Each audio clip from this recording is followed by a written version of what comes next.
So today we're going to be doing our long-awaited robot explanation video for 49637B. First, I want to talk about our intake. As you can tell, it's pretty wide right now. A lot of you guys were talking about it in the Discord server.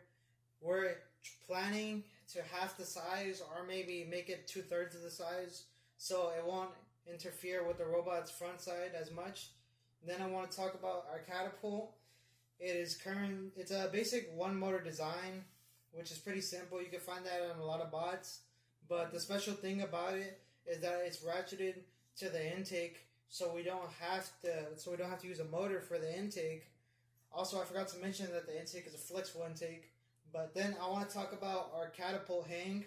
So currently our catapult has these little hooks right here. I'm not sure if you guys can see them, but they're useful for hanging.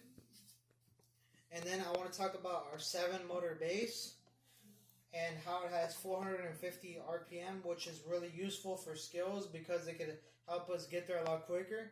And then I want to talk about our odometry pods, which are extremely accurate as of right now due to different uses of PID. And they're around 99.5% accurate. The ones in the front are slightly more accurate than the one in the back. I want to talk about the pathfinding that our coder has currently implemented into our robot that he's also working to improve.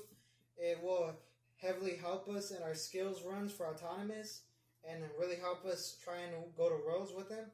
I also want to talk about our wedge in the back that can help us push tri-balls over the middle during matches and just help us push and in general. Lastly, I want to talk about some future stuff that we're looking to implement, such as wings. Currently, we don't have any wings right now. We're gonna try once we get pistons, though. We're gonna add piston wings, and we're also gonna add a piston hang if our current catapult hang doesn't work. If the meta changes, we might also add a piston blocker. But currently, we do not have any designs for a piston blocker, and we're most likely not gonna implement one unless, like I said, the meta changes. And that's all for our 49637 explanation video.